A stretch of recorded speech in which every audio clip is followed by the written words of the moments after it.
আজ আমরা টাইম ও স্পিডের আরেকটি অঙ্ক নিয়ে এলাম আপনাদের সামনে।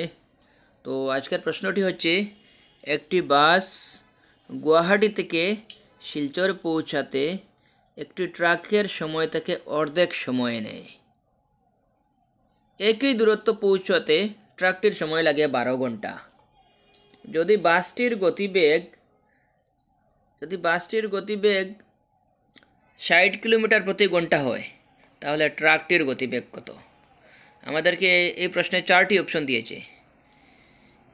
Option number A 45 kilometre per hour, option number B 40 kilometre per hour, option number C 35 kilometre per hour এবং option number D 30 kilometre per hour. তো আসুন আমরা এই প্রশ্নটি আজকে সমাধান করি। তো আমাদেরকে বলা হয়েছে ট্রাকটির গতিবেগ বের করতে। এখন যদি আমরা ট্রাকটির গতিবেগ বের করতে যাই, তাহলে আমরা কি করতে হবে? গতিবেগ বের করার সূত্র অ্যাপ্লাই করতে হবে। আর গতিবেগ বের করার সূত্রটা হচ্ছে s = d divided by t, অর্থাৎ speed distance divided by time. তো যেহেতু প্রশ্নে আমাদের ডিস্টেন্স বা দূরত্বটা মেনশন করা নেই, তাহলে আমরা এটা কিভাবে করব? মানে এক্ষেত্রে আমরা প্রশ্নটা ভালো করে দেখব। যেহেতু দূরত্বটা সরাসরি নেই, তাই আগে আমাদেরকে দূরত্ব বের করতে হবে। আর দূরত্ব বের করলে তখন আমাদের ট্রাকের গতিবেগ বের করাটা সহজ হয়ে যাবে। তো আমরা এই প্রশ্ন ভালো করে ঘাটলে দেখতে পাই যে এখানে দূরত্ব বের করার যে সূত্র, অর্থাৎ টাইম এবং স্পিড দিয়ে যে দূরত্ব বের করতে হয়, সেটা কোনটির আছে? ট্রাক না বাসের আছে? আমরা দেখতে পাই যে দূরত্ব বের করার যে সূত্র টাইম ইন্টু এস বা সময় পূরণ গতিবেগ, তো এটা একমাত্র বাসের বেলায় আছে। বাসের সময় আছে, সময় সরাসরি যদিও নেই, বাসের সময় বলা হয়েছে ট্রাকের সময়ের অর্ধেক। অর্থাৎ ট্রাকের সময় যদি 12 ঘন্টা হয়, তাহলে বাসের সময় হলো 6 ঘন্টা। বাসের সময় 6 ঘন্টা, ট্রাকের অর্ধেক সময় তো তাই। আর বাসের স্পিড বা গতিবেগ হচ্ছে 60 কিলোমিটার পার আওয়ার।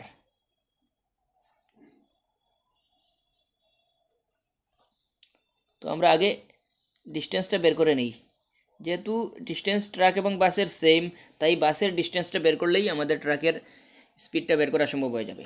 তো আমরা জানি যে ডিস্টেন্স = টাইম ইন্টু স্পিড না। তো আমাদের টাইম দেওয়া আছে 6 ঘন্টা আর স্পিড আছে 60। তো আমাদের যেটা পূরণ করলে হয় 360 কিলোমিটার। এই হলো আমাদের ডিস্টেন্স। এখন আমরা ডিস্টেন্স যখন পেয়ে গেলাম, তাহলে আমরা ট্রাকের স্পিডটাও বের করে ফেলতে পারবো। তো ট্রাকের স্পিড বের করার সূত্রটা আমরা এবার লিখছি। স্পিডের সূত্র হচ্ছে ডিস্টেন্স ডিভাইডেড বাই টাইম। তো ট্রাকের টাইম যেহেতু প্রশ্নে দেওয়া আছে 12 ঘন্টা, তো আমরা উপরে ডিস্টেন্সে লিখলাম 360। এই যে 360 আমরা যেটা ক্যালকুলেট করে বের করলাম, সেটা উপরে লিখলাম, আর ট্রাকের সময়টা আমরা নিচে লিখলাম। তো এবার আমরা নিচে 12 আছে, উপরে 360 আছে, 12 দিয়ে যদি আমরা 34কে কাটি, তাহলে হবে 3, আর শূন্যকে কেটে দিলাম, যেহেতু কোনো সংখ্যা নেই তাই আমরা এখানে 0 হলো। তো আমাদের স্পিড ট্রাকের বেরোলো 30 কিলোমিটার। তো আমাদের অপশন ডিতে দেওয়া আছে 30 কিলোমিটার পার আওয়ার। অপশন ডিটাই শুদ্ধ।